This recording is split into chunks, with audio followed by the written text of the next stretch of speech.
سوال سارے تو نہیں کر سکتے، فقط زیارت ہی کر سکتے ہیں. تو یہ جو دروازہ ہے جس میں سے ہم حضرت آئے تھے نا، اس کو کہتے ہیں باب ثعبان. ثعبان عربی میں ثعبان کہتے ہیں اژدہے کو. اژدہے کو یہ مولا علی کا زندہ معجزہ ہے. مولا امیر المومنین، یہ مسجد کوفہ ہے. مولا مسجد کوفہ کے ممبر پہ تشریف فرما تھے، خطبہ دے رہے تھے، وعظ و نصیحت کر رہے تھے. تو اس کے درمیان ایک اژدہا اسی دروازے سے داخل ہوا اور جیسے مولا کے ممبر کے پاس چلا گیا، مولا کے کانوں میں مولا کے اس کے کان میں کوئی سرگوشی کیا اور وہ اژدہا پھر واپس اسی دروازے سے چلا گیا. چلا جانے کے بعد پھر اصحاب پریشان ہو کے پوچھتے ہیں کہ یا مولا کیا کہہ رہے تھے، کس لیے آئے تھے، وجہ کیا تھا؟ کہا کہ یہ جنات کا سردار تھا جو اس شکل میں آیا تھا اور یہاں آ کے مجھ سے پریشانی پوچھا، بھائی ہماری مشکلات ہیں مولا، ہماری مشکلات حل کرو. تو میں نے ان کی وہ جو مشکلات تھی ان کو حل کر دیا اور یہ واپس چلا گیا. اس دن سے یہ جو دروازہ ہے اس کو باب ثعبان یعنی اژدہے والا دروازہ کہا جاتا ہے. بعد میں دشمن اہل بیت، ظاہر بات ہے پیٹ میں مروڑ تو ہوتے ہیں اہل بیت کے دشمنوں کے، تو ان کو مروڑ آ گیا. انہوں نے پھر ادھر یہ دروازے پر کیا کیا، پورا 1 مہینہ ایک ہاتھی باندھ کے رکھا تاکہ عربی میں ہاتھی کو کہتے ہیں فیل، تاکہ باب فیل پڑا جائے. لیکن دیکھیں جو اہل بیت کے دشمن جو چاہتا ہے وہ خدا نہیں چاہتا، خدا وہی چاہتا ہے جو اہل بیت چاہتا ہے. لہٰذا خدا نے کیا کیا، معجزہ مولا کو زندہ رکھا اور آج تک اس کو باب ثعبان سے یاد کیا جاتا ہے. تو یہ باب ثعبان ہے. اور اس میں مسجد میں ماشاءاللہ یہ مسجد سمجھے حضرت آدم نے اس کی بنیاد یعنی ابتدا میں حضرت آدم نے اس مسجد کی بنیاد رکھی ہے. اور اس کی دوسری بنیاد کس نے رکھی ہے؟ حضرت آدم ثانی حضرت نوح علیہ السلام نے.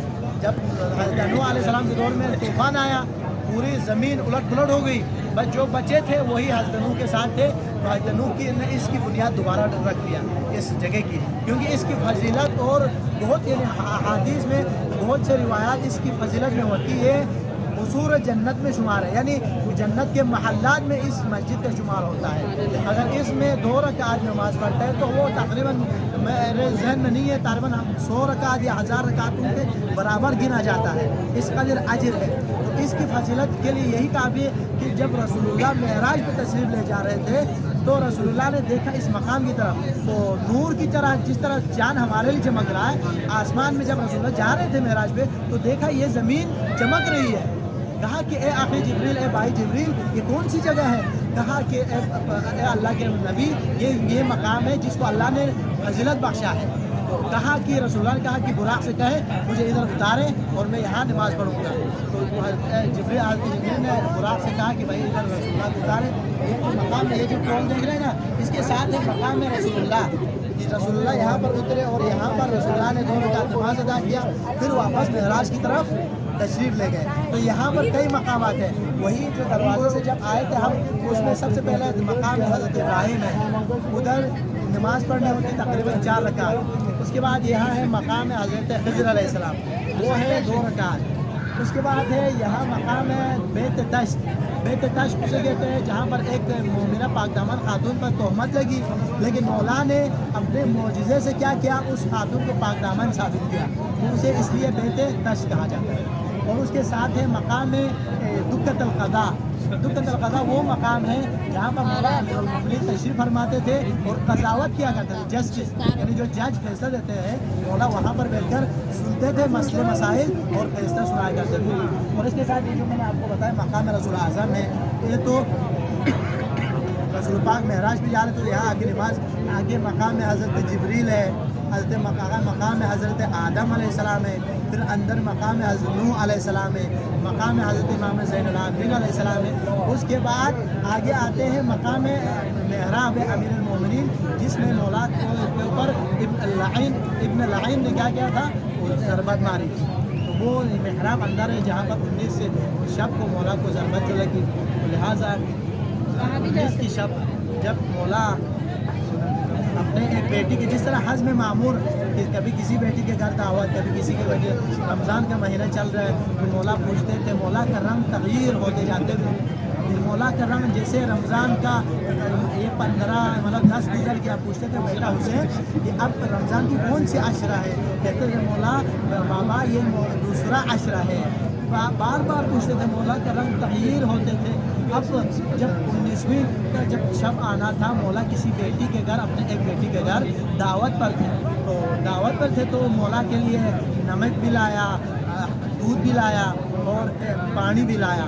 اس وقت میرے مولا نے کیا کیا، مولا نے کہا اے بیٹا، میں مجھ علی کی سیرت میں یہ نہیں ہے کہ میں 3 کھانا یا 2 کھانا ایک ساتھ کھاؤں، مجھ علی کی سیرت میں یہی ہے کہ جو رسول اللہ کی سیرت ہے وہ میری سیرت ہے، میں نے رسول اللہ کی سنت پہ عمل کرنا ہے، میں نے ایک وقت میں ایک کھانا تناول کرنا ہے۔ کہا بیٹا یہ دودھ اٹھا لے، کہیں کوفے کی کوئی بچہ یتیم بچہ بھوکا نہ ہو، میں علی یہ گوارا نہیں کرتا کہ میں دودھ نوش کروں لیکن کوفے کی کوئی بچہ یتیم بچہ بھوکا پیاسا ہو۔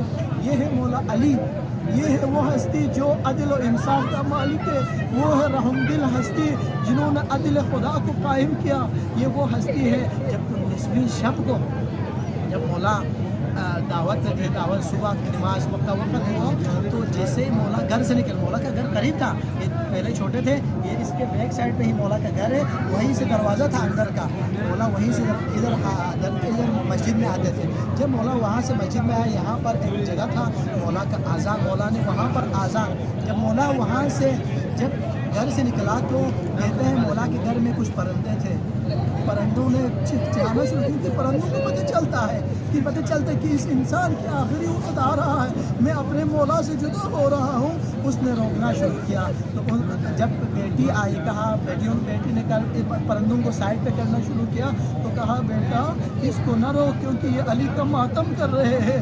جب مولا آئے، مسجد میں آیا، وہ لعین سویا ہوا تھا، کہا کہ اے لعین اٹھ جا، تم جس کام کے لیے آئے ہو نا، تمہارا وقت آ گیا ہے۔ جب مولا نے اس آذان والی جگہ پر جا کر آذان دینا شروع کیا، بیوی زینب کوفے میں اپنے گھر میں آذان بابا کی آواز سن رہا ہے۔ جب سن رہی ہے بیوی تو آواز، جب مولا کی آواز عجیب سی آواز ہے، کہا بھیا حسین کیا وجہ ہے، آج بابا کی آواز کچھ عجیب سی لگ رہی ہے، میں اپنے دل سے بے چین ہو رہی ہوں، مجھے سکون نہیں آ رہا۔ اب اس کے بعد مولا نے نماز پڑھانا شروع کیا۔ نماز پڑھنے کے بعد نماز سے جب پہلے رکعت کی پہلے سجدے سے دوسرے سجدے سے سر اٹھانا چاہا، جب اس ملعون کا اشارہ تھا، مولا کی سر مبارک دو شقوں میں تبدیل ہوا، مولا کا